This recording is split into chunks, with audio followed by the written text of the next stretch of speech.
हे दोस्तों, स्वागत है सभी का आज के इस वीडियो में। मेरा नाम है चंद्रगुप्त और आप देख रहे हैं एयरबस बॉयज़। तो आज की इस वीडियो को बनाने के पीछे दो मकसद है। नंबर 1 कि इस समय अगर आप देखो तो इंटरव्यू का माहौल चल रहा है। लगभग सारी एयरलाइंस धीरे धीरे एक एक करके इंटरव्यू करा रही हैं और उसके बाद सिलेक्शन भी दे रही हैं। एक कारण ये बनता है इस वीडियो को बनाने का, और दूसरा कारण ये है कि जो मैं मॉड्यूल 8 की क्लासेस लेके आ रहा हूँ, तो जो अगला हमारा टॉपिक है मॉड्यूल 8 की क्लास में, वो इसी टॉपिक के ऊपर डिपेंड है। इस वजह से मैंने सोचा कि पहले ही थोड़ा मैं बता दूं अपने इंसिडेंट्स के बारे में, क्योंकि वीडियो के बीच में बताऊंगा तो हो सकता है कुछ लोग उसको देखें, कुछ लोग ना देखें। इसलिए मैंने सोचा कि इसको एक पर्टिकुलर वीडियो बना के ही बताते हैं आपसे कि क्या क्या इंसिडेंट्स हुआ था हमारे साथ हमारे फर्स्ट इंटरव्यू के टाइम पे। तो बिना किसी देरी के वीडियो में हम आगे बढ़ते हैं।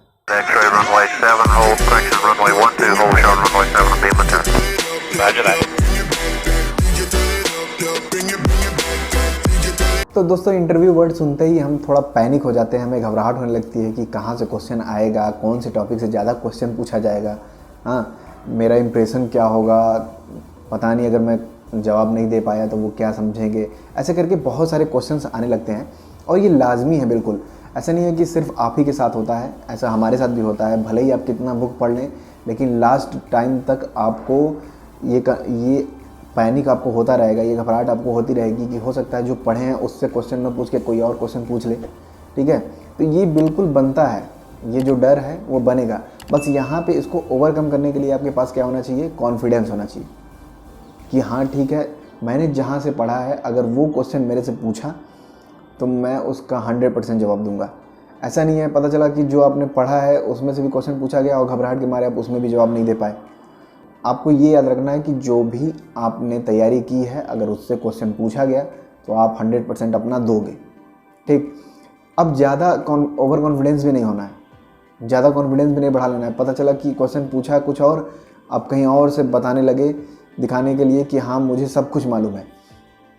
तो इसी ओवर कॉन्फिडेंस के चक्कर में ये वीडियो मुझे आज बनाना पड़ रहा है, क्योंकि शायद मुझे लगता है कहीं कि मैं ज़्यादा ओवर कॉन्फिडेंस के चक्कर में मैंने उनका जो उन्होंने क्वेश्चन पूछा था उसका मैंने कुछ बोलना कुछ और था, मैंने कुछ और बता दिया।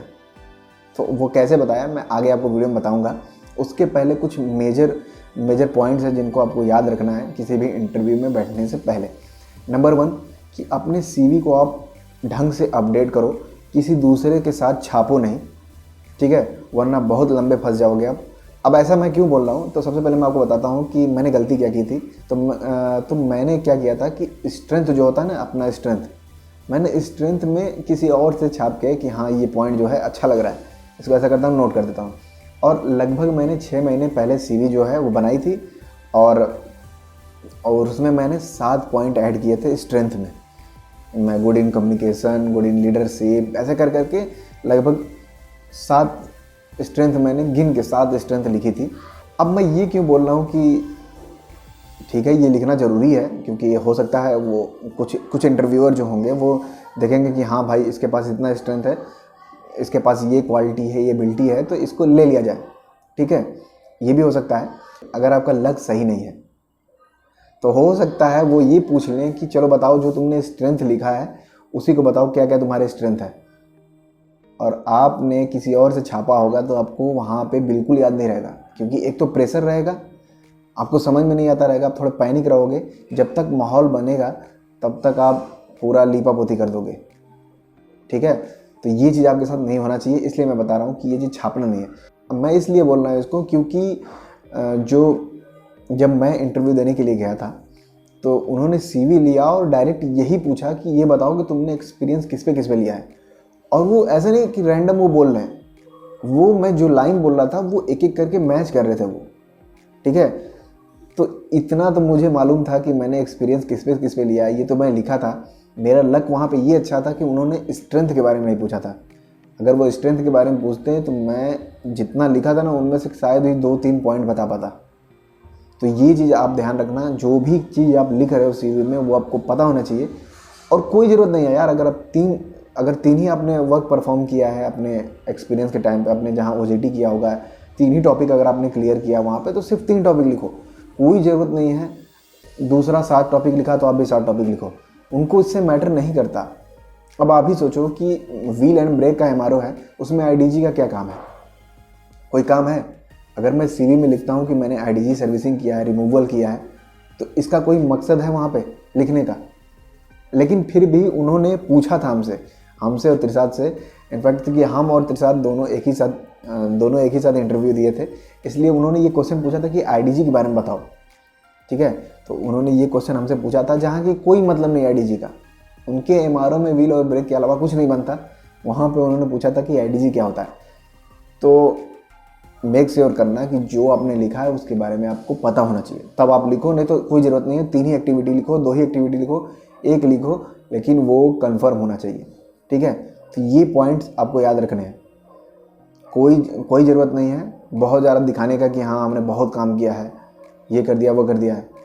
ठीक, तो ये नहीं करना आपको। अब मैं आपको बताता हूँ कि हमारे साथ वहाँ पे हुआ क्या था। तो बात ये थी कि हमारा इंटरव्यू लगभग सब सही चल रहा था, टेक्निकल राउंड हमारा सही हो गया था। अब उन्होंने स्विच किया एरोडायनेमिक्स के ऊपर। तो अब मैं यहाँ से अपने रूम से जब मैं निकला था तो इतना बोल दिया था कि एरोडायनेमिक्स जो है मेरा बिल्कुल क्लियर है, मेरा फंडामेंटल जो एरोडायनेमिक्स है वो क्लियर है। अगर उन्होंने पूछा तो एक भी क्वेश्चन इधर उधर जाने नहीं दूंगा। बहुत कॉन्फिडेंस था, ये कहो कि कॉन्फिडेंस मेरा ओवर कॉन्फिडेंस में चेंज हो गया था। तो अब उन्होंने क्वेश्चन ये पूछा कि तुमने कभी एयरक्राफ्ट देखा है? तो मैंने बोला हाँ सर, मैंने तो एयरक्राफ्ट देखा है। तो उसकी विंग टिप पे कुछ लगा होता है, तुमने देखा है? तो मैंने बोला हाँ सर देखा है, विंगलेट होता है वो। तो उन्होंने पूछा था कि उसका पर्पज़ क्या होता है। बस उन्होंने इतना ही सिंपल वर्ड पूछा था कि उसका पर्पज़ क्या होता है। बट मैं बिल्कुल इतना ज़्यादा कॉन्फिडेंस था इस चीज़ को लेके, मैं इतना ज़्यादा कॉन्फिडेंस हो गया था। तो अचानक से देखो, जैसे ही टेक्निकल राउंड हमारा ख़त्म हुआ था तो मैं बस वेट ही कर रहा था कि ये टेक्निकल राउंड ख़त्म करके ये एरोडायनेमिक्स में जैसे आएंगे फाड़ दूंगा, बिल्कुल आग लगा दूंगा। ठीक है, यही मैं सोचा था। तो जैसे ही ये एरोडायनेमिक्स में आए तो पहले तो मैं दबा था थोड़ा सा, जब भी वो टेक्निकल राउंड ले रहे थे, जब वो पूछ रहे थे कि इसके बारे में बताओ उसके बारे में बताओ, तो थोड़ा सा मैं दबा था। जैसे ही एरोडायनेमिक्स के ऊपर आए तो फिर मैं हुआ चौड़ में। मैं बोला आप सर पूछिए, अब क्वेश्चन पूछिए आप। तो वो लगे पूछने की, अच्छा बताओ कि जो विंगलेट होता है उसका पर्पज़ क्या होता है। तो यहीं पे मैंने थोड़ी सी कर दी गलती, ये जो मेरा कॉन्फिडेंस था वो हो गया ओवर कॉन्फिडेंस में। तो फिर जब उन्होंने पूछा तो मैं स्टार्ट कर दिया इंड्यूस ड्रैग से। ठीक है, लगा इंड्यूस ड्रैग समझाने कि सर वो विंग होता है, ऊपर लो प्रेशर होता है, नीचे हाई प्रेशर होता है, एयर जो होता है ऊपर की तरफ जाने लगता है, टूवर्ड सेंटर घुसता है, टूवर्ड रूट की तरफ एयर जाने लगती है, जिसकी वजह से वर्टिसेस बनने लगते हैं। ये वो करके मैंने लगा बताने। तो उन्होंने बोला ये क्या बता रहे हो, अबे पर्पज़ क्या है इसका ये बता। तो मैंने बोला सर बता ही तो रहा हूँ।